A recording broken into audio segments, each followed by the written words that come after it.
Dans la vie. Nous acclamons celui qui nous donne la vie, nous l'acclamons.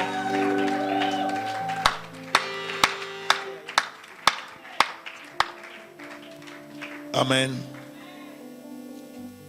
Alléluia. Si nous vivons, c'est parce que Dieu nous a prêté la vie. Amen. Par exemple, que lorsqu'on dit acclamer, il faut toujours être à l'aise pour le faire. Parce que c'est sa grâce dans nos vies. Amen. Qui nous fait vivre. Nous avons trouvé notre thème dans le psaume 31 que nous avons lu hier. Je pourrais juste prendre quelques versets ou commencer par le verset 2. Éternel, je cherche en toi mon refuge, que jamais je ne sois confondu. Délivre-moi dans ta justice. Incline vers moi ton oreille, hâte-toi de me secourir. Sois pour moi un rocher protecteur et une forteresse où je trouve mon salut. Car tu es mon rocher, ma forteresse, à cause de ton nom, tu me conduiras, tu me dirigeras. Tu me feras sortir du filet qu'ils m'ont tendu, car tu es mon protecteur. Je remets mon esprit entre tes mains, tu me délivreras, éternel Dieu de vérité. Je hais ceux qui s'attachent à des vaines idoles, et je me confie en l'Éternel. Je serai par ta grâce dans l'allégresse et dans la joie. Car tu vois dans ma misère, tu sais les angoisses de mon âme. Et tu ne me livreras pas aux mains de l'ennemi. Tu ne me livreras pas aux mains de l'ennemi. Tu mettras mes pieds au large. Aie pitié de moi, Éternel, car je suis dans la détresse. J'ai le visage, l'âme et le corps usés par le chagrin. Ma vie se consume dans la douleur et mes années dans les soupirs. Ma force est épuisée à cause de mon iniquité et mes os dépérissent. Tous mes adversaires m'ont rendu un objet d'opprobre, de grand opprobre pour mes voisins et de terreur pour mes amis. Ceux qui me voient dehors s'enfuient loin de moi. Je suis oublié de cœur comme un mort. Je suis comme un vase brisé. J'apprends le mauvais propos de plusieurs. L'épouvante qui règne alentour, quand ils se concertent ensemble contre moi, ils complotent de m'ôter la vie. Mais en toi, je me confie, ô Éternel. J'ai dit, tu es mon Dieu. Mes destinées sont dans ta main. Délivre-moi de mes ennemis et de mes persécuteurs. Fais luire ta face sur ton serviteur. Sauve-moi par ta grâce, Éternel, que je ne sois pas confondu quand je t'invoque. Que le méchant soit confondu, qu'il descende en silence au séjour des morts. Qu'elles deviennent muettes les lèvres menteuses qui parlent avec audace contre les justes, avec arrogance et dédain. Oh, combien grande ta bonté que tu tiens en réserve pour ceux qui te craignent, que tu témoignes à ceux qui cherchent en toi leur refuge. À la vue des fils de l'homme, tu les protèges sous l'abri de ta face contre ceux qui les persécutent. Tu les protèges dans ta tente contre les langues qui les attaquent.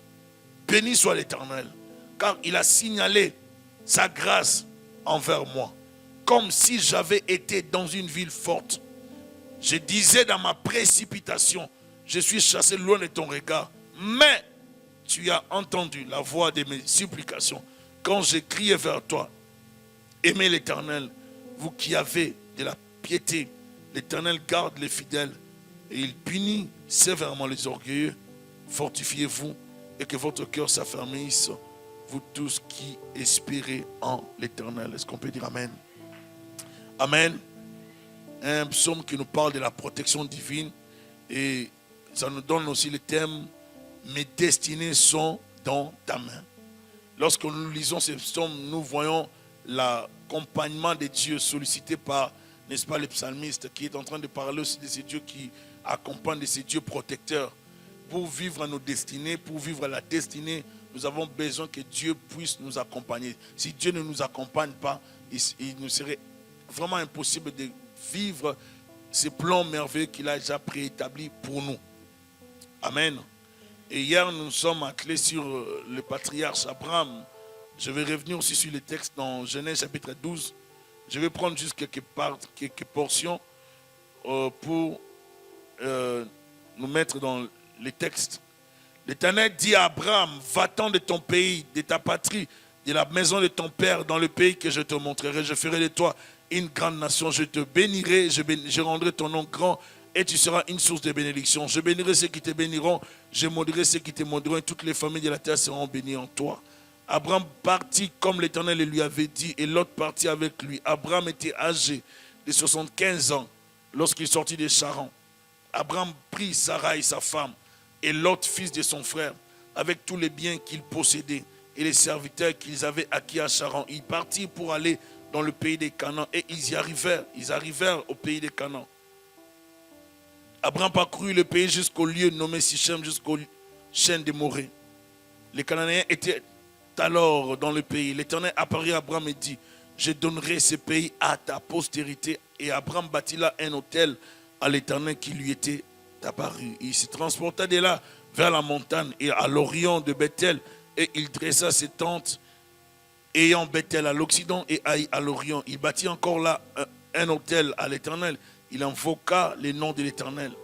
Abraham continua ses marches en s'avançant vers le midi. Il y eut une famine dans le pays et Abraham descendit en Égypte pour y séjourner car la famine était grande dans le pays. Comme il était près d'entrer en Égypte, il dit à Sarai, sa femme, voici je sais que tu es une femme belle de figure. Quand les Égyptiens te verront, ils diront c'est sa femme et ils me tueront et te laisseront la vie. Dis je te prie que tu es ma soeur et que mon âme vive grâce à toi. Lorsqu'Abraham fut arrivé en Égypte et les Égyptiens virent que la femme était fort belle, les grands de Pharaon la virent aussi et la vantèrent à Pharaon. Et la femme fut emmenée dans la maison de Pharaon. Il traita bien Abraham à cause d'elle. Et Abraham reçut des brebis, de bœufs, des ânes, des serviteurs et des servantes, des ânesses et des chameaux. Mais l'Éternel frappa des grandes plaies Pharaon et sa maison au sujet de Sarai, femme d'Abraham. Alors Pharaon appela Abraham et dit, qu'est-ce que tu m'as fait? Pourquoi ne m'as-tu pas déclaré que c'est ta femme? Pourquoi as-tu dit, c'est ma sœur? Aussi laisse prise pour ma femme. Maintenant voici ta femme, prends-la et va-t'en. Et Pharaon donna ordre à ses gens de les renvoyer lui et sa femme avec tout ce qui lui appartenait. Amen. Nous avons parlé de la destinée depuis hier et nous continuons aujourd'hui. Mes destinées sont dans ta main. Amen. L'avenir de nos familles, l'avenir de tout être humain se repose entre les mains de Dieu. Personne ne peut dire que c'est lui qui définit sa vie. Nous dépendons de Dieu pour exister. Et c'est Dieu qui a déjà prédéfini les choses. Il disait à Jérémie, avant que tu ne viennes au monde, je te connaissais. Et tout était inscrit sur mon livre. Je te connaissais. Alors que tu n'étais qu'une masse informe, je te connaissais. Dieu avait déjà tracé les plans. Il dit, je connais les projets que j'ai formés sur vous, projets de paix et non de malheur, pour vous donner un avenir et de l'espérance. C'est-à-dire que Dieu projette des choses. Dieu prépare pour nous. Et vous allez voir dans la création, n'est-ce pas, dans la Genèse, Dieu n'a pas créé l'homme et puis il a pensé au jardin. Dieu a commencé par créer les jardins avant de créer l'homme. Parce que Dieu, c'est un Dieu prévoyant. Amen. Il a créé les jardins et plus tard, il place l'homme dans les jardins dans de bonnes conditions. Et lorsqu'on parle de la destinée, c'est la dimension de la providence. La providence, c'est cette capacité divine de planifier les choses et de gérer les choses en avance. Même les actions des anges, même tous les luminaires, tout ce qui existe dans le monde.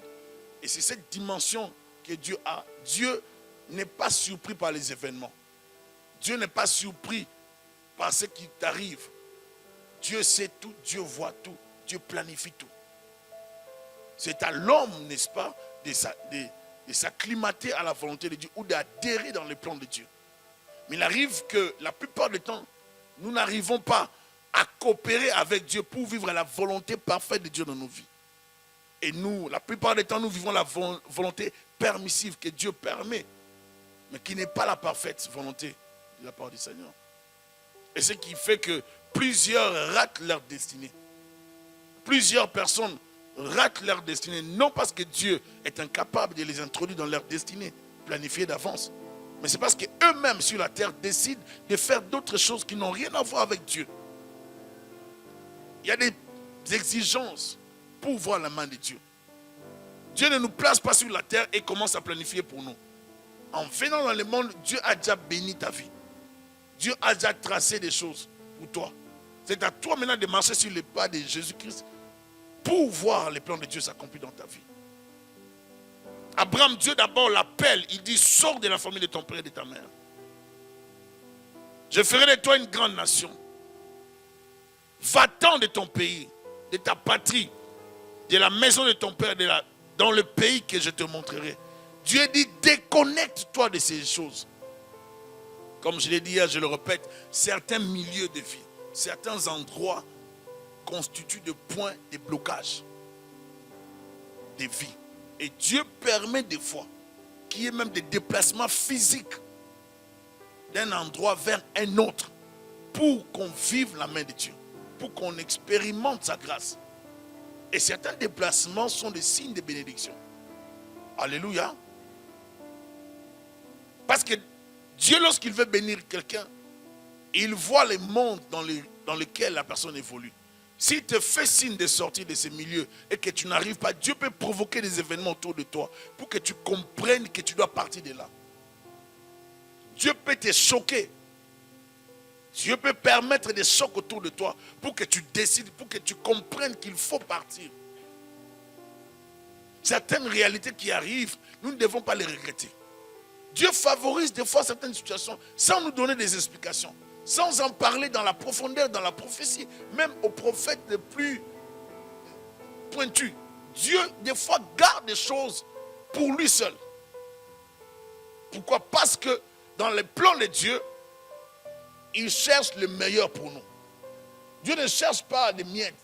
Dieu veut nous amener dans la paix totale. Et cette paix, c'est la bénédiction.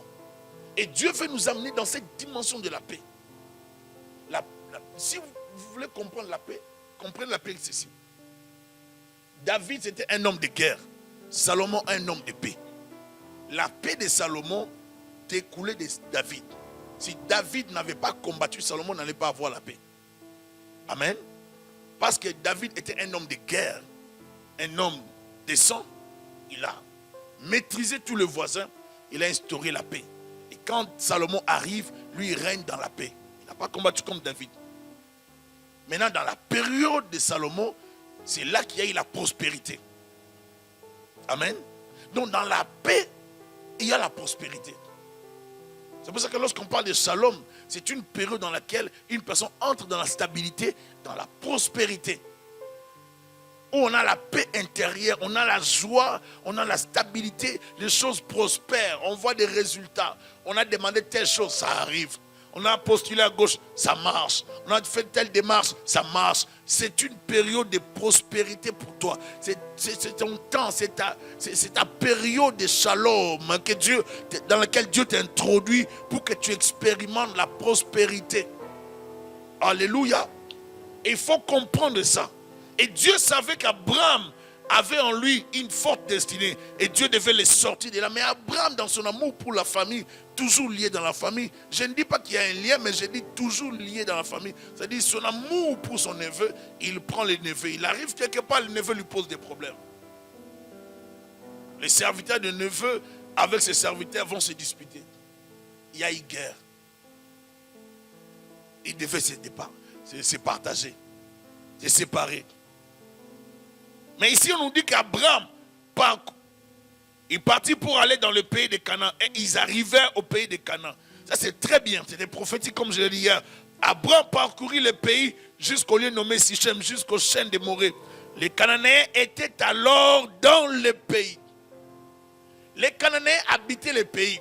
Mais ils ne savaient pas que les messieurs qui tournaient dans leur pays étaient venus prendre possession de leur pays. Ils étaient dans leur pays. Pour eux, tout était normal. Mais la présence d'Abraham, c'était pour posséder la terre. Et en même temps, se plaisait dans le péché. Et Dieu venait de livrer la terre à Abraham. Dieu avait parlé à Abraham que je te donnerai cette terre. Regardez comment Dieu fait les choses. Il ne consulte pas les Cananéens. Il donne le pays à Abraham. C'est-à-dire, c'est Dieu qui peut stabiliser quelqu'un. Ton pays, ce n'est pas ton pays d'origine. Ton pays, c'est l'endroit, c'est tout endroit où Dieu te veut. Là où Dieu te veut et t'installe, te place, c'est là ton pays. Donc tu dois en prendre possession. Tu dois posséder cette terre. C'est pour ça que la Bible va plus loin pour nous dire, Dieu a commencé d'abord à le dire à Moïse. Il le confirmera plus tard à Josué. Partout foulera la plante de vos pieds. Je vous accorde ces lieux en possession. Alléluia. Donc nous devons des fois savoir posséder la terre où nous sommes. Pour que la terre nous soit fertile. Que la terre nous soit favorable. Au lieu de prospérer, on commence à sécher. Mais il faudrait que la terre du Canada te soit favorable. Alléluia. Il faudrait que Montréal, ta ville où tu habites, qu'elle te soit favorable. Que le Seigneur t'accorde de posséder ces pays. Posséder les pays, ce n'est pas seulement habiter les pays, mais c'est prospérer dans le pays. C'est bâtir dans le pays. C'est avoir des biens, des avoirs dans ces pays-là. C'est ça, posséder les pays. Et tu ne peux pas passer dans un pays, dans une terre, comme si tu n'as pas existé. Mes destinées sont dans ta main. Je te donnerai ces pays. Je donnerai plutôt ces pays à ta postérité. Abraham bâtit là un hôtel pour confirmer l'alliance avec le Seigneur. Il est allé plus loin. Il bâtit encore là un hôtel à l'Éternel. Il invoqua le nom de l'Éternel. Personne ne lui avait dit de le faire. Mais il a fait parce qu'il avait compris l'importance de le faire. Il y a eu une famille dans le pays. Certaines situations. Vous savez, l'Égypte n'a pas commencé aujourd'hui à accueillir les gens. L'Égypte n'a pas commencé son travail aujourd'hui. Et quelqu'un disait, non, pasteur, vous savez, les migrer dans un pays, c'est comme si c'était un péché. Je ne sais pas, un péché, ça n'a pas commencé avec moi. Ça n'a pas commencé avec... Là, je suis avec Abraham. J'irai plus loin pour te dire que même Jésus était un immigrant. Jésus était un immigrant. Et il a même immigré dans la clandestinité. Et vous le savez, non? S'il n'avait pas immigré, Jésus allait mourir. Bébé. Et comment tu allais te sauver, toi? Regardez. Il fallait qu'il immigre en Égypte. Mais avant que Jésus n'aille en Égypte, Abraham déjà, son ascendant, était en Égypte. À cause de la famine, pas à cause d'autre chose. À cause de quoi? Parce qu'il n'y avait pas la bouffe. L'avenir d'Isaac était en danger. Abraham devait manger. Sinon, même l'histoire de Jésus allait se compromettre. Donc Dieu permet à Abraham de quitter son père et sa mère, sa famille, et d'immigrer en Égypte. Mais certains déplacements peuvent être aussi des déplacements stratégiques de la part du Seigneur. Alléluia. Dieu déplace Abraham, descend en Égypte pour y séjourner, car la famine était grande dans le pays. Comme il était prêt d'entrer, il négocie avec sa femme Sarah. Tu vois, tu es une belle femme. Moi, je suis ton mari. Il faut savoir me protéger. Tu vois, ces Égyptiens, ils vont me tuer. S'ils me tuent, toi, tu vas ils vont te prendre. Négocions un peu. Et on dit que dans l'époque, les gens pouvaient avoir plusieurs femmes.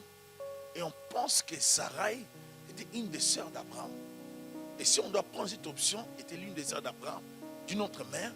Donc, Abraham disait la vérité, mais c'était pas la vérité, une vérité partielle, demi-vérité. Est-ce que vous êtes avec moi? D'où c'était une partie des vérités qu'Abraham avait suggérées à sa femme. Mais il devait se présenter comme sa femme. Mais s'il l'avait fait,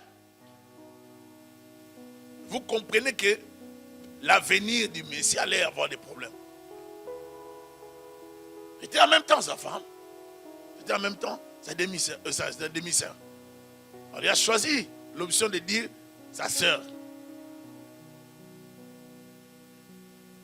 Comme il était prêt d'entrer en Égypte, il dit à Sarai, sa femme, voici, je sais que tu es une femme belle de filles. Lui-même, il le savait.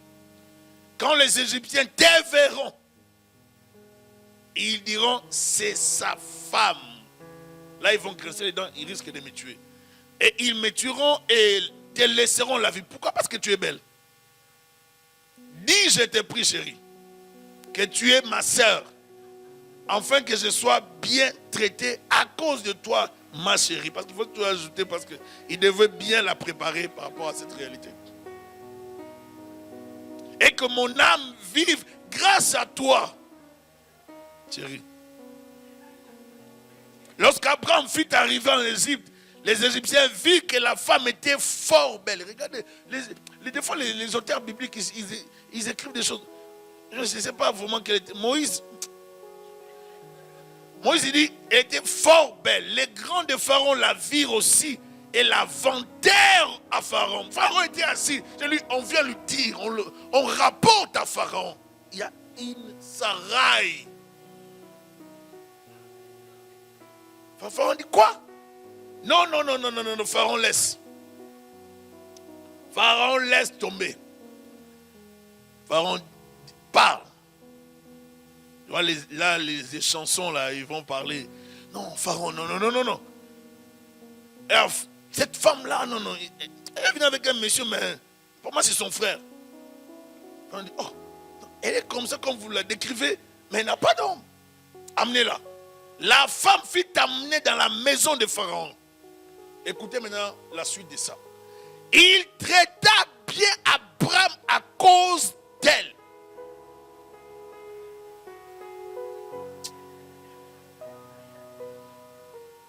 Abraham commençait à manger, à jouir de la vie, considérer. Mais lui-même, il savait ce qu'il avait fait. Et Abraham reçut des brebis, il commençait à recevoir des biens à cause d'elle. Des bœufs, des ânes, des serviteurs, des servantes, des ânesses et des chameaux. Or, à l'époque d'Abraham, Job, Isaac, on évaluait la richesse d'une personne par rapport aux serviteurs, par rapport aux ânesses, par rapport aux servantes, par rapport aux chameaux, par rapport aux bœufs et les brebis. Et lui, il remplissait toutes ces choses. Donc, Abraham était devenu riche d'un coup. Parce qu'il avait rencontré. Dieu peut t'enrichir. Vous savez, sur le chemin de la destinée, Dieu peut. Parce que ta destinée est entre ses mains. Dieu peut t'enrichir. Même ça peut venir. L'argent peut venir de la main d'un milliardaire, mais qui n'est pas correct. Mais Dieu, dans son amour pour toi, il sanctifie lui-même cet argent. Et ça entre dans ton compte. Ça bouge un peu le compte. Donc le compte reçoit un peu de choc. Parce que ton compte, il y a des endroits où ton compte, il y a des nombres de chiffres que ton compte n'a jamais atteint. Mais là, quand ça rentre dans le compte, le compte est un peu secoué. Au lieu les 6 chiffres, Dieu te ramène vers 8 chiffres. 80 millions. 10 millions. Tu n'arrives pas à comprendre comment ce montant peut atterrir dans ton compte. Dieu peut te surprendre. J'ai dit Dieu peut te surprendre. La richesse des injustes nous appartient. Déclare la parole. Et Dieu peut faire en sorte que tu deviennes riche en un jour. Parce que tu comprends le principe biblique. Mes destinées sont entre tes mains. Sont dans ta main. Je crois que Dieu peut changer ta vie.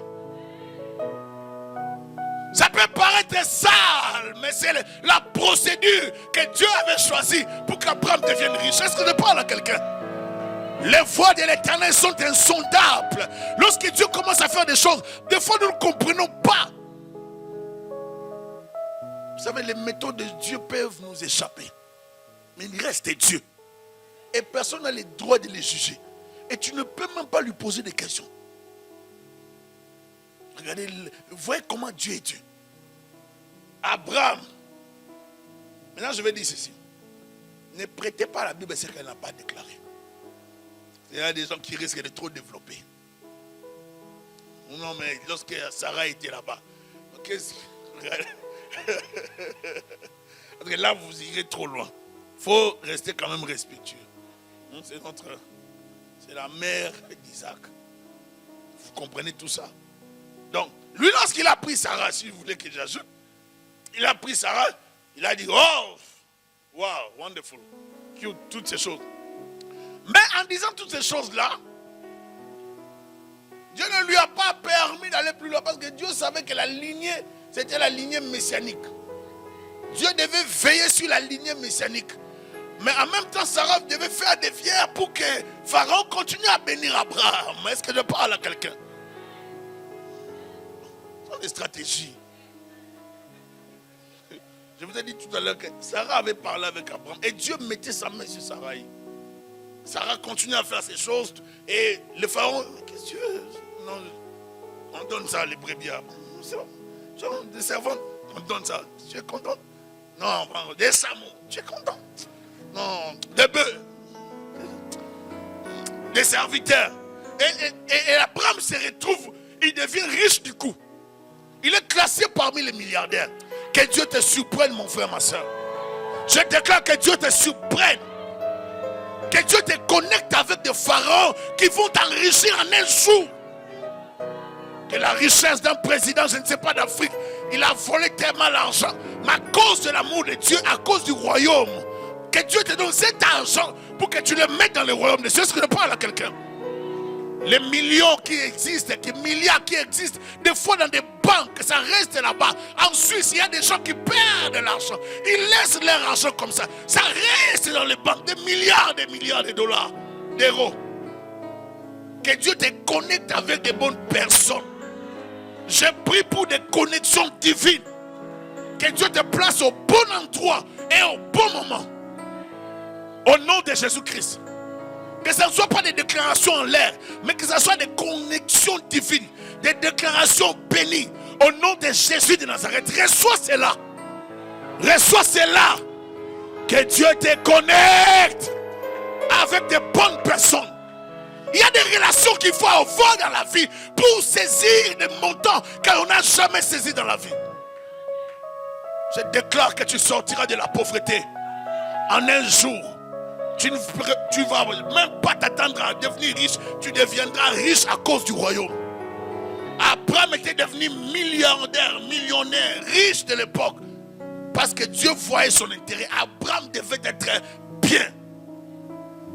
Est-ce que je parle à quelqu'un? La procédure, vous pouvez blâmer Dieu, mais c'est Dieu qui reste Dieu. Alléluia.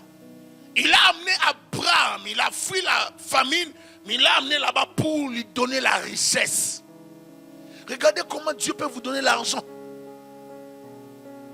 Tu peux travailler. Mais si Dieu veut te bénir, il te bénira seulement en un coup. Ma soeur, tu changes de vie. Mon frère, tu te retrouves béni, prospère. Tu n'arrives même plus à croire que c'est toi. Comme des fois, tu peux dormir chez toi. Tu regardes à gauche, à droite, tu dis c'est moi ou c'est pas moi, c'est toi. Tu te regardes, tu dis ça c'est mon lit, oui c'est mon lit. C'est un king, oui c'est un king. Ça c'est un lit qui coûte 10 000 $, oui ça coûte 10 000 $. Parce que 10 000 $ devient comme un 100 $ pour toi. Que Dieu t'amène dans les hauteurs. Que Dieu t'amène dans les dimensions les plus élevées. Que Dieu t'accorde ce que ton cœur désire. Fais de l'Éternel tes délices et il t'accordera ce que ton cœur. Qu'est-ce que tu désires? Fais de l'Éternel d'abord tes délices. Aime le Seigneur, sers le Seigneur et il te donnera des choses. Mes destinées sont dans ses mains. Il a mon avenir entre ses mains. Je ne peux pas paniquer parce que ma vie est entre les mains de l'Éternel. Dieu contrôle mon avenir. La Bible dit le cœur du roi est comme un courant d'eau entre les mains de l'Éternel. Il peut jouer avec ça. Il peut l'incliner où il veut. Pharaon ne savait pas que son cœur était entre les mains de l'Éternel. Lorsqu'Abraham a mis ses pieds sur la terre d'Égypte, Dieu a commencé à faire des choses. Les gens sont venus voir la beauté de Sarai. Dieu a orchestré tout cela. Et Dieu a commencé à incliner son cœur pour qu'il bénisse Abraham. Toi, tu dois bénir Abraham. Il y a des gens qui seront mal à l'aise parce qu'ils ont l'argent qui est pour toi. Il y a des gens qui seront dérangés parce qu'ils ont ton argent. J'ai dit qu'il y a des gens qui seront mal à l'aise. Ton argent quelque part. Quelqu'un ne dormira pas à cause de toi. Quelqu'un sera dérangé à cause de toi. Ta bénédiction passera par quelqu'un et Dieu dérangera la personne pour qu'il puisse te donner. Ta richesse arrive. Ta bénédiction arrive. Si Dieu décide de te bénir, personne ne pourra l'arrêter.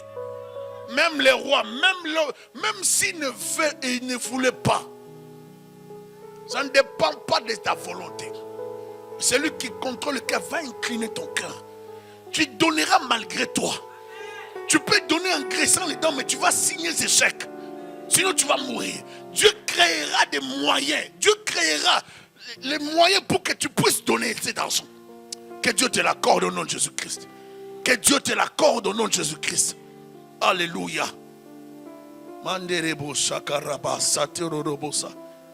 Alléluia. Il ne s'attendait pas à ça. Il pensait que son départ c'était juste pour aller manger. Ce n'était pas pour aller manger. Il y a plus que ça. Dans la vie, il faut comprendre la place et l'importance du temps. Nous devons savoir gérer les temps que Dieu nous donne. Plusieurs personnes pensent avoir le temps et se mettent à renvoyer plus tard des choses à faire dans le présent. Il y a des occasions uniques dans la vie et des opportunités qu'il ne faut jamais rater si tu veux atteindre tes objectifs. La grâce peut te rendre paresseux et négligent parce que tu crois que tu as le temps. La vie est une course et sur le chemin de la vie, il te faut toujours avoir le discernement et le courage qu'il faut pour certaines décisions rapides. Dieu te donnera des fois des moments où tu seras obligé de décider brutalement, rapidement. Et il faut toujours avoir l'esprit de Dieu. Parce que l'argent peut venir devant toi, mais tu ne sauras pas. Ça prendrait une décision rapide. Plusieurs croient qu'en ayant la prospérité aujourd'hui et que cela demeurera pour toujours sans respecter certains principes. Si vous ne les respectez pas, des principes que Dieu a déjà préétablis, vous risquez de perdre même votre gloire d'aujourd'hui. Les Cananéens ne savaient pas qu'ils allaient perdre la terre. Il y a certaines personnes qui dirigent des entreprises. Il y a certaines personnes qui sont assises sur la royauté, dans une position qui vont les perdre. Il y a des gens qui vont perdre. Il y a des Vachi qui vont perdre la royauté. Il y a des Esther qui vont prendre la place. Il y a des Cananéens qui vont perdre la terre. Il y a des Abraham qui arrivent. Je suis en train de parler à quelqu'un qui va remplacer. Peut-être que tu ne t'attends pas à vivre cela, mais Dieu va te l'accorder. Dans 2 Timothée 2, 3 à 8. 2 Timothée 2, 3 à 8. Parlons de quelques principes de la rentabilité. 2 Timothée 2. Souffre avec moi comme un bon soldat de Jésus-Christ. Il n'est pas de soldat qui s'embarrasse des affaires de la vie s'il veut plaire à celui qui l'a enrôlé. Et l'athlète n'est pas couronné s'il n'a pas combattu suivant les règles. Il faut que le laboureur travaille avant de recueillir les fruits. Chrétiens, nous sommes au service du royaume. Comme un soldat du Seigneur. C'est dans l'obéissance que tu verras Dieu agir dans ta vie. Quand Dieu te demande de faire quelque chose, fais-le directement. Abraham a reçu l'ordre et s'est déplacé. C'est en respectant les ordres, ces ordres plutôt, à la lettre que tu seras heureux et non le contraire. C'est en respectant l'ordre de Dieu. Le soldat n'a pas à négocier les ordres. Un soldat peut t'arrêter même s'il ne veut pas. Mais comme on lui a donné l'ordre, il va l'exécuter. Comprenez le principe de l'armée? Ils n'ont pas de choix. On te dit de faire, tu dois le faire. C'est ce que l'apôtre Paul est en train de nous dire. Quand Dieu te parle pour ta vie, obéis directement. Comme un athlète sportif, c'est dans le travail que tu t'amélioreras. Il faut faire le sport ou l'exercice spirituel comme combattant de Jésus-Christ. Il faut apprendre la discipline dans la bouffe. Tu ne peux pas manger tout le temps, manger tellement n'importe quoi et croire que tu vas réussir demain. Comme athlète, c'est impossible. Vous êtes d'accord avec moi? L'athlète ne vit pas comme tout le monde. Il doit toujours s'entraîner ou prier. Pour nous, dans l'église, il faut toujours apprendre à développer l'homme spirituel. L'exercice spirituel produira des résultats, même dans le physique. Un bon chrétien développe toujours la vie de prière par l'exercice spirituel. Il faut savoir jeûner. Il faut savoir prier. C'est comme ça que l'esprit va grandir. C'est comme ça que l'esprit va mûrir. C'est comme ça que l'esprit sera fort spirituellement. Un laboureur, lorsqu'on parle de laboureur, tu dois développer le principe de la sémence. Tu veux que Dieu te bénisse, tu dois apprendre à s'aimer. Si tu sèmes, tu auras la moisson. Si tu veux voir ta sémence se multiplier, tu ne dois pas la garder. Tu dois savoir s'aimer dans la terre afin qu'elle se multiplie. Lorsqu'on sème une sémence, la sémence meurt d'abord. Et puis la sémence donne des résultats. Car aussi longtemps que la sémence restera dans ta main ou dans ta maison, il n'y aura pas de multiplication. Celui qui laboure la terre souffre toujours au début à cause de son travail. Mais à la récolte, il oubliera la souffrance. Est-ce que je parle à quelqu'un? Ces trois principes, tu veux aller loin avec le Seigneur, apprends des fois à respecter l'ordre de Dieu comme un soldat. Tu es dans l'armée du Seigneur. Apprends à travailler pour Dieu comme un athlète. Sois rapide et spontané pour Dieu. Il y a des fois tu hésites, mais Dieu te met à cœur de faire quelque chose. Mais tu hésites, et tu vas rater. Plusieurs ont raté la main de Dieu, la bénédiction de Dieu, parce qu'ils étaient lourds à comprendre la voix de Dieu, lourds à saisir l'insi par l'Éternel. Sois rapide comme un athlète. Sois obéissant comme un soldat. Et apprends à travailler comme un laboureur. Apprends à s'aimer comme un laboureur.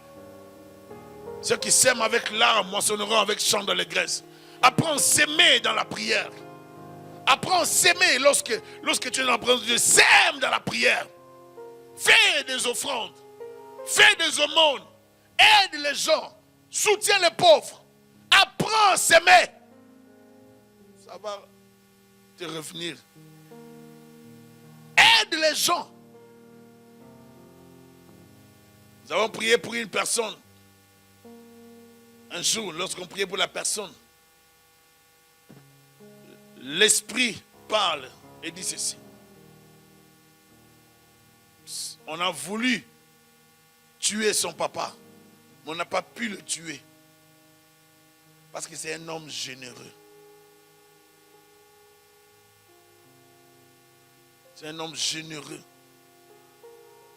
C'est un homme qui donne beaucoup aux gens. Et comme il donne beaucoup, on n'arrive pas à les tuer.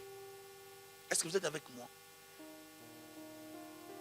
Si vous savez donner aux gens, aider les gens, soutenir les pauvres, vous serez toujours soutenu par le Seigneur. Alléluia. Il faut apprendre à aider. Il y a une souffrance à gauche. Si tu peux aider, aide. Ton argent là, c'est une sémence. Ça parlera pour toi. J'ai dit que ça parlera pour toi. Il faut apprendre à s'aimer. À s'aimer dans l'œuvre de Dieu dans l'église. À s'aimer dans la famille. À s'aimer dans les relations. À aider les prochains que tu ne connais pas, mais qui souffrent, qui a besoin de toi. Il faut apprendre à aider. N'épargne pas en excès. Il y a des gens, des fois, vous voyez quelqu'un qui vous montre qu'il manque, mais il ne manque pas. Dans son compte, si tu regardes, tu vas piquer une crise et tu meurs pour de vrai. Tu meurs pour de vrai et on t'enterre. Parce que tu as une fausse image de la personne. Mais la personne a beaucoup d'argent. Mais comme la personne tient compte des 0,0 et ne peut pas baisser. Il y a des gens qui veillent ici les 0,0 dans les comptes. S'il a atteint 100 000 $, ça ne peut pas descendre à 90 000 $ et quelques. Ça doit rester 100 000 $.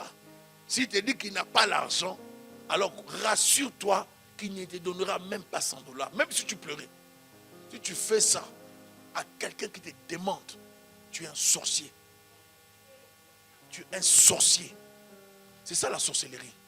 C'est-à-dire ton prochain te demande de l'aider. Toi, tu ne veux pas sortir l'argent. Comme il y a des gens, les comptes bancaires, c'est quoi? Il y a un problème. Non, c'est dans les comptes, tu ne peux pas sortir. Dans les comptes. Oh, mais sors-le! Dans les comptes, ça ne veut rien dire. Sors-les, sors l'argent des comptes. Sors-les. Ton père te demande, il a besoin d'argent. Ta mère vit dans la précarité. Mais toi, tu baignes dans l'argent. Ton père vit dans la souffrance, misère totale. Mais toi, tu baignes dans l'argent. Lorsqu'il faut amener les enfants pour... Bon, je les ai amenés dans le manège. Je les ai amenés... en fait, mes enfants, vous savez, chaque été, chaque fois qu'il y a hiver, je les amène un peu dans les jeux et tout ça. Et le budget pour moi, pour les enfants, c'est 1 000 $. Hein. Mais ta mère a mis au monde pour envoyer même un 100 $. Pour aider même avec 150 $. Là, tu expliques tes factures. Tu expliques tes dépenses. Tu sais, moi, est-ce que vous savez comment je travaille? Vous savez, il ne faut pas vivre comme ça. Vous ne serez pas prospère dans la vie. N'explique pas à la personne qui te demande de l'aide tes problèmes. Il n'en a pas besoin. Si quelqu'un vient te demander, ne lui dis pas, regarde, j'ai trop de problèmes. Je ne peux pas vous aider. Évite soit l'appel, mais n'explique pas tous les problèmes parce que la personne ne te comprendra pas. Tu risques de créer un sorcier pour rien. Et vous allez comprendre des fois que le diable nous accuse avec raison.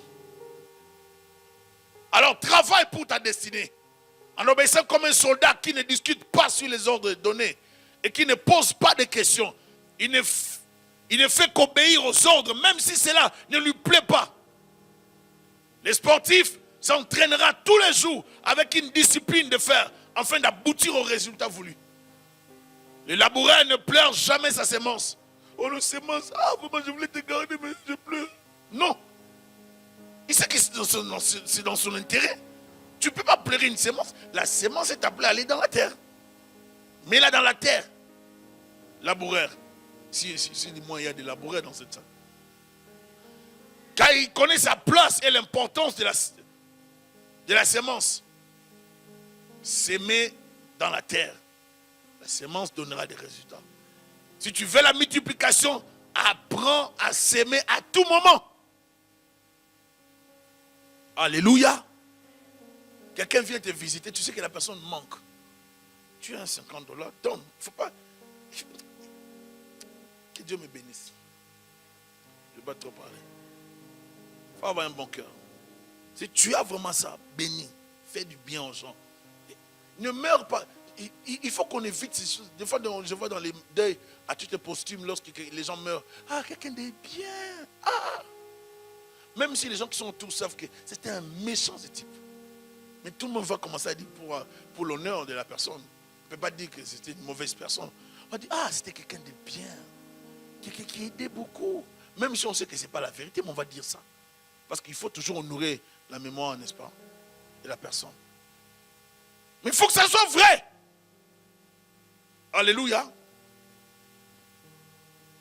Je te dis ceci, il y a des gens qui ne seront jamais riches à cause de leur incompréhension des principes spirituels établis par Dieu. C'est-à-dire, vous ne deviendrez jamais riche parce que vous ne comprenez pas les principes établis par Dieu. Si tu veux vivre longtemps sur la terre, honore ton père et ta mère. Mais aussi, sois généreux. Aide les gens. Fais du bien à ton prochain. Les mêmes personnes qui sont autour de toi, si tu apprends à les aider, si tu apprends à soutenir les gens, ils te retourneront l'ascenseur. Est-ce que je parle à quelqu'un? Il faut apprendre. Ton voisin peut t'informer de quelque chose. Ton prochain peut t'aider. Tu peux te casser, c'est ton voisin, parce qu'il y a quelque chose. Mais si tu ne sais pas saluer, si tu ne sais pas vivre, mes destinées sont entre les mains de Dieu. Mais je dois avoir un savoir-vivre. Dieu ne viendra pas pour me dire, Thierry, il faut apprendre à saluer ou à aider les gens. Il a déjà tout dit dans la parole. C'est à moi de prendre. Dans la vie, il faut savoir s'écarter de certaines personnes. Tu m'ignores, je t'ignore. Et ce n'est pas un péché. Parce que sur le chemin de la destinée, tu n'es pas obligé d'être avec tout le monde. Tu m'ignores, je t'ignore.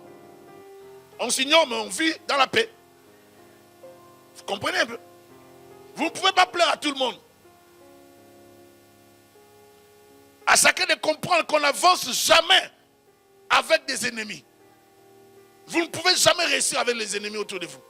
Oh non, mais ce sont des ennemis gentils. Non! Il n'y a pas d'ennemis gentils. Mais plutôt avec des vrais amis de la destinée. Que Dieu te révèle des bonnes personnes de ta destinée pour une connexion divine. Alléluia. Ne marche pas avec des ennemis. Pourquoi que tu feras long feu avec eux? Ne marche pas dès que tu comprends que cette personne ne se réjouit pas de ton bonheur. Ah, évite la personne. Ah non, non, non, non, non, non, non, non, non, moi, je préfère rester seul. Si tu n'es pas content pour moi, alors tu es un danger pour moi. Celui qui n'est pas dans la joie, lorsque toi tu dois te réjouir, cette personne n'est pas ton ami. n'est pas ton ami. Il y a des ennemis silencieux, des ennemis de la destinée. Il sourit, mais il ne t'aime pas. Il sourit. Comment fais-tu que ta sœur vient de se marier? Au lieu de dire, quel mariage, waouh, bon mari, tout est bon. Dis des paroles de joie. Mais toi, ce que tu vois, lui, les cheveux partent aussi. De quel genre de veste il a porté? Oh, regarde. Est-ce que vraiment, quand quelqu'un se réjouit, tu as besoin de dire ces paroles-là? C'est quel genre de veste qu'il porte? Mais toi, si tu n'avais pas vraiment regardé les chaussures que ton mari mettait, la jalousie. La jalousie. C'est un esprit qu'il faut éradiquer. Il est bon. Elle est belle, la femme que tu as choisie. Il ne faut pas commencer à trouver des erreurs dans la personne. Oh, c'est méchant.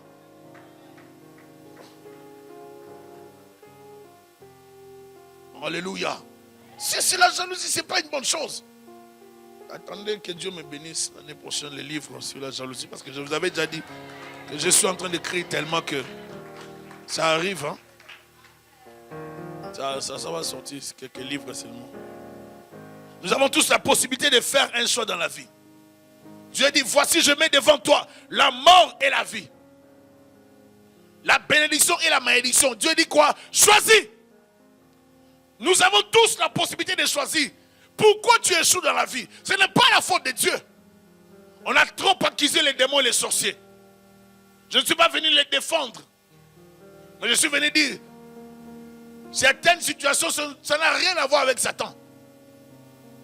C'est nous-mêmes, à cause de la chair, de nos penchants. Nous voulons en satisfaire les désirs. Alors lorsque nous sommes attirés par les œuvres de la chair, nous tombons dans le mal, nous détruisons tout. Nous hypothéquons notre avenir. Tu vends ton avenir aux esprits. Parce que tu voulais satisfaire au désir de la chair. On ne peut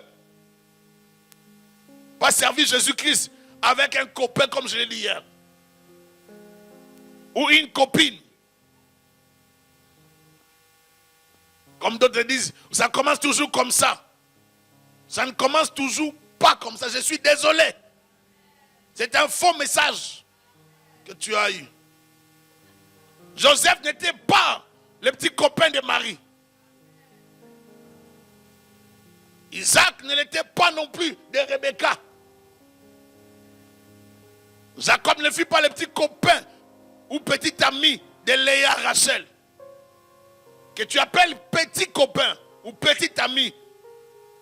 Apprends ceci, ce petit fera des choses d'adultes d'où il n'est pas petit. Le mot petit ne rendra pas innocent la personne de ses actes impurs. Ne détruis pas ta destinée par les petites relations inutiles de la jeunesse. Il n'existe pas de grands copains.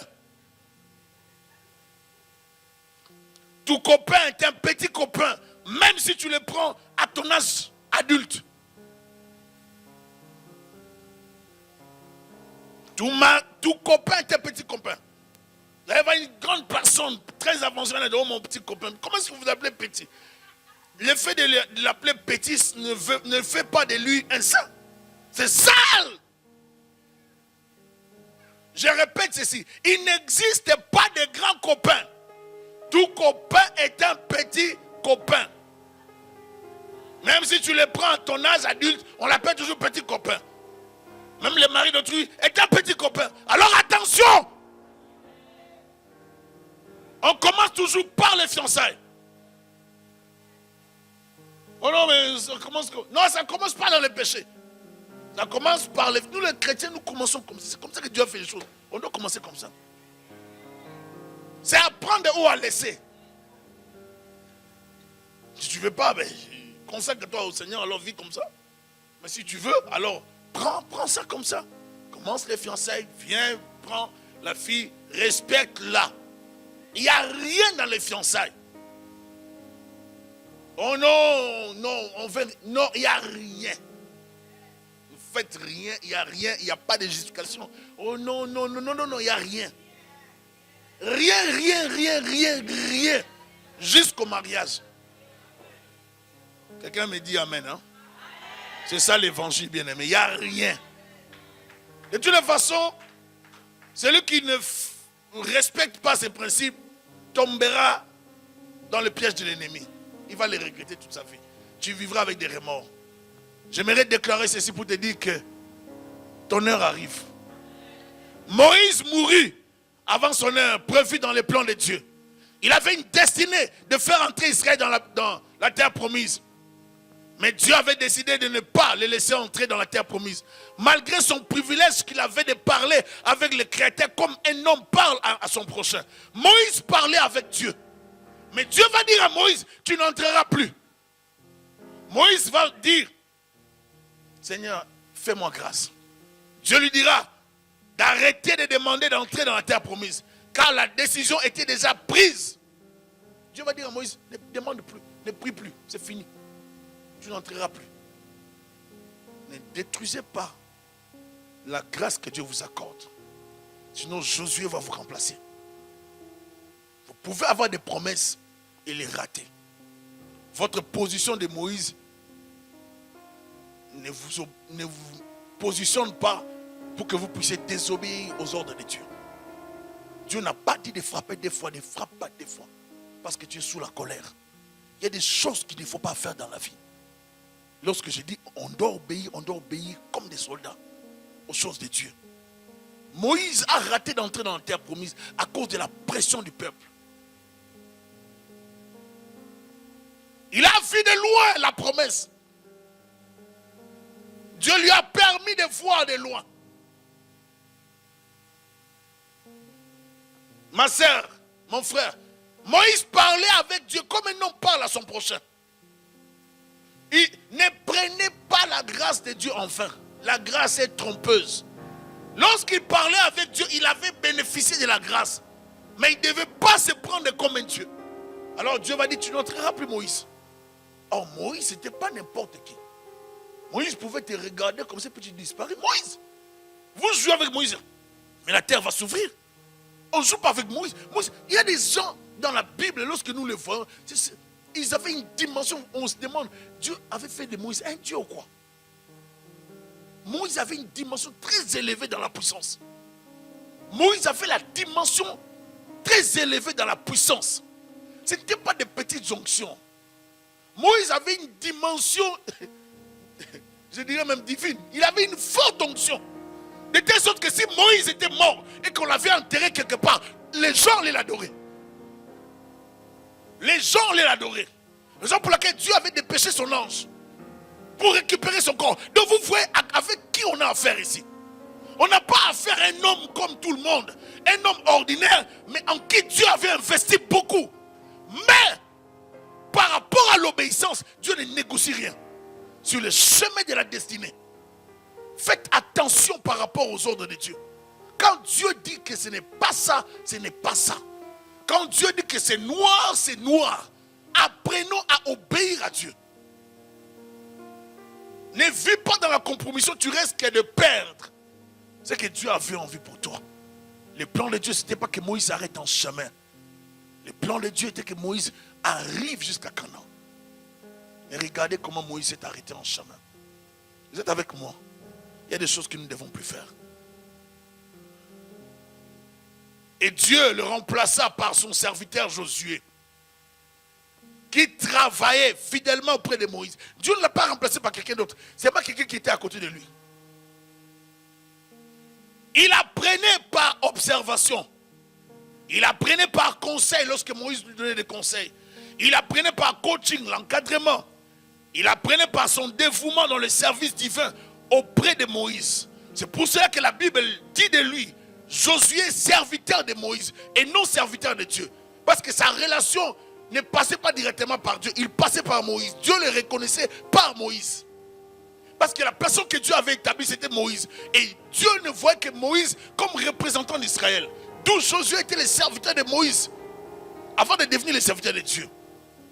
Si Dieu te place à côté de Moïse, dans les affaires, dans une entreprise, profites-en et apprends. Parce que ce qui t'attend demain, c'est des responsabilités. Il y a des gens qui ne comprennent pas que Dieu peut les placer. Dieu, des fois, nous place dans certains milieux pour que nous puissions apprendre.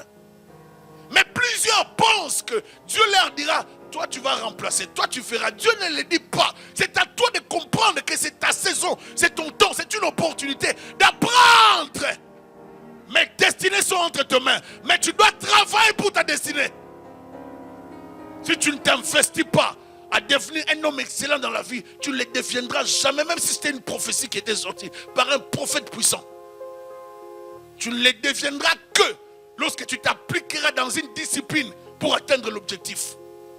Tu ne peux pas négliger la procédure d'atteindre une promesse et d'attendre à la promesse. Tu la sailliras de loin. Elle restera très loin ta promesse. C'est pour ça que la Bible dit plusieurs ont salué de loin. Tu la verras de loin. Tu verras ta promesse là-bas. Ah, le pasteur avait dit, le prophète avait dit, ah, c'est ma promesse, c'est ma bénédiction. Oui, c'est ma bénédiction, mais ça va rester là-bas. Plusieurs ont salué de loin leur promesse. Qui avait promis Dieu? Pourquoi ça ne s'est pas accompli? Parce que tu n'as pas su obéir. Tu as salué ça de loin, Moïse. Et Josué, qui n'était pas prévu de te remplacer, te remplace malgré que tu descendais le feu. Malgré que tu étais un homme qui pouvait monter dans les tonnerres, dans les montagnes. Les tonnerres faisaient tellement trembler la terre. Les gens ont paniqué. Mais toi, tu montais, tu entrais dans les tonnerres. Malgré les tonnerres. Si Dieu dit c'est fini, c'est fini. Je vais dire ceci à quelqu'un. Prenez le temps de vie que Dieu vous donne au sérieux. Vous n'êtes pas éternel sur la terre. Le temps que Dieu nous donne, moi et toi, c'est un petit moment de vie. 70 ans, 80 ans, et c'est fini. Si tu atteins 100 ans, tu sais que toi-même avec moi, que peut-être tu risques de ne plus avoir le dents. Bon, je ne sais pas si tu vas vouloir rester comme ça. Tout ça, c'est ton choix. Mais moi, je dis ceci. Le peu de temps que tu auras les dents, 70 ans, 80 ans, là, tu jouis de tes dents. Alors, maximise. Travaille pour Dieu. Ne joue pas avec ces temps. Est-ce que je parle à quelqu'un? Si tu ne respectes pas les temps, Josué va te remplacer et il va te remplacer valablement. Même s'il ne fait pas les choses que tu faisais. Dieu est mystérieux, Dieu est merveilleux. Même si Josué ne fait pas des choses que Moïse faisait, mais il va te remplacer. Je vais dire ceci. Josué stoppera. Josué fera quelque chose que Moïse n'avait pas fait. Je dis ceci. Même si toi tu descendais le feu, tu faisais des miracles, mais le tour de Josué arrivera. Lui fera quelque chose que son père n'avait pas fait. Est-ce que je parle à quelqu'un? Et Katarabasa, Josué va dire aux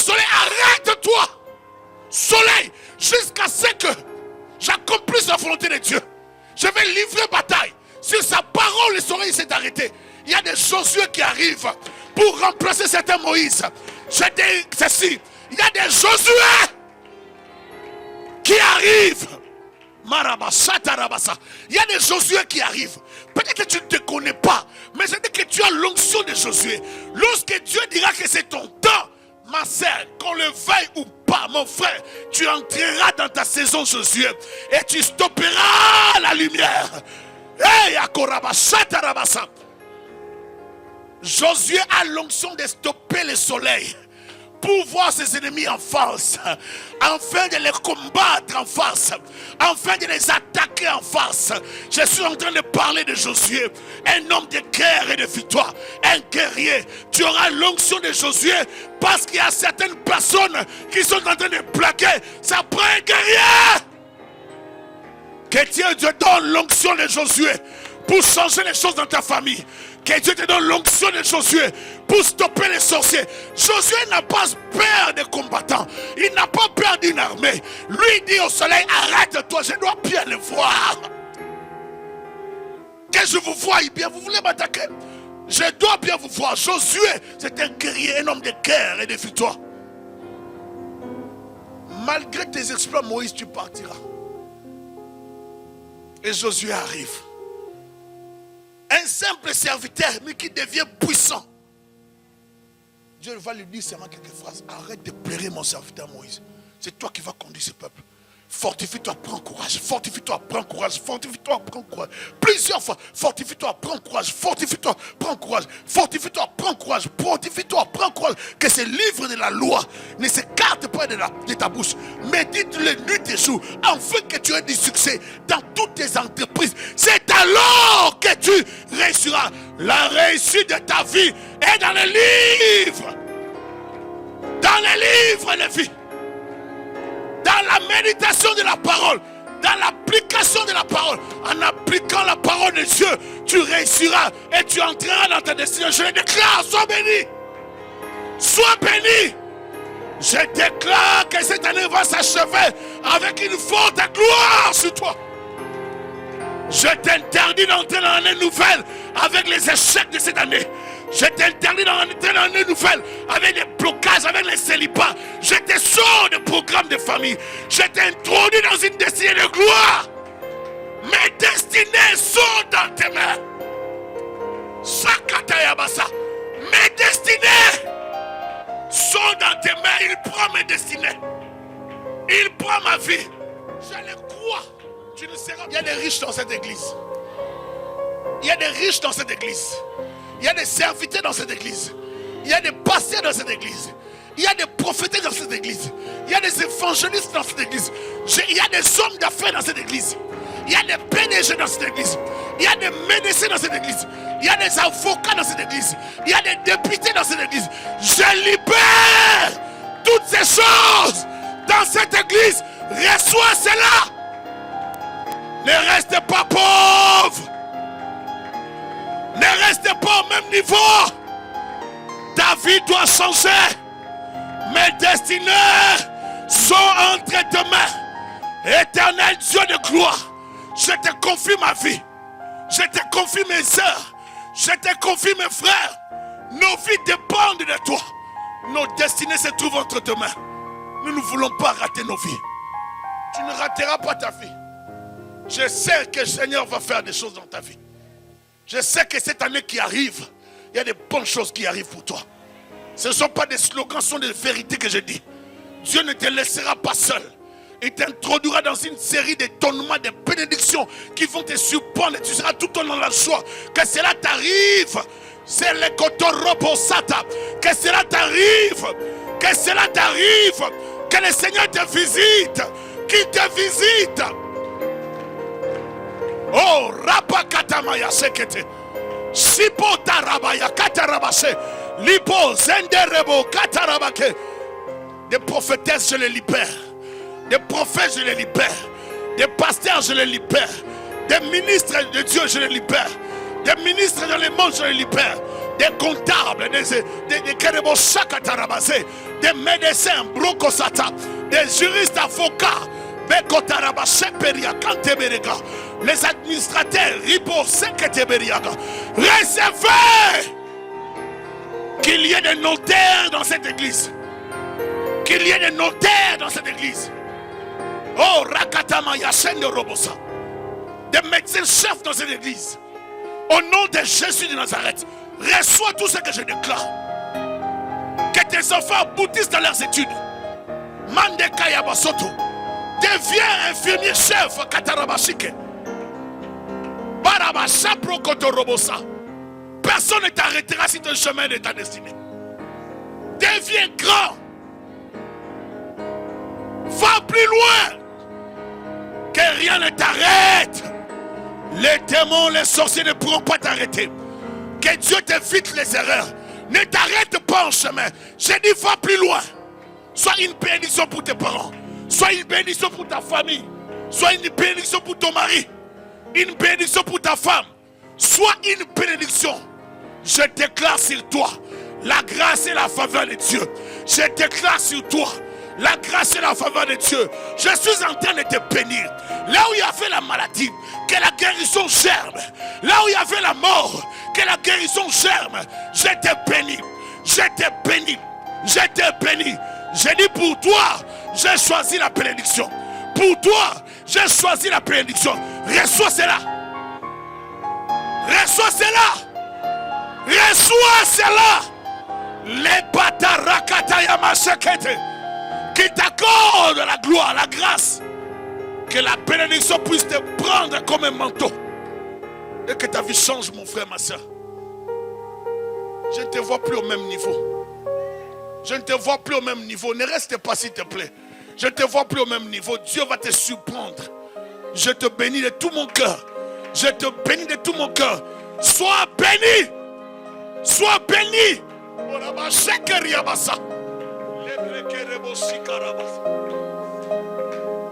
Nerebosi korobosa barakerebosi. Randa barapa katamaye korobosika. Yes, shararabasi tororobosata. Oh, sharebosa kateria baska. Alléluia. Élève Jésus dans ta vie. Élève Jésus. Jésus arabaye sandarabako. Shiramaya koria maserebo sheteria koraba. Parekoteria masenderibo setebake yakola. Jésus. Ipata marekota rebosata. Une pluie de bénédiction sur nous. Une pluie de bénédiction. Que Dieu te sort des programmes de famille. Que Dieu te sort de la mort, des malédictions. Que Dieu te sort des esprits d'échec. Que Dieu te sort des célibats. Que Dieu te sort de tout programme satanique. Qu'il te lève. Toi, tu arrêteras le soleil. Qu'il te lève. Qu'il te lève. Qu'il te lève. Je déclare la bénédiction. Rebo Sande. Sois béni. Sois béni. Mateka yabase porokoto. Kere rebosika.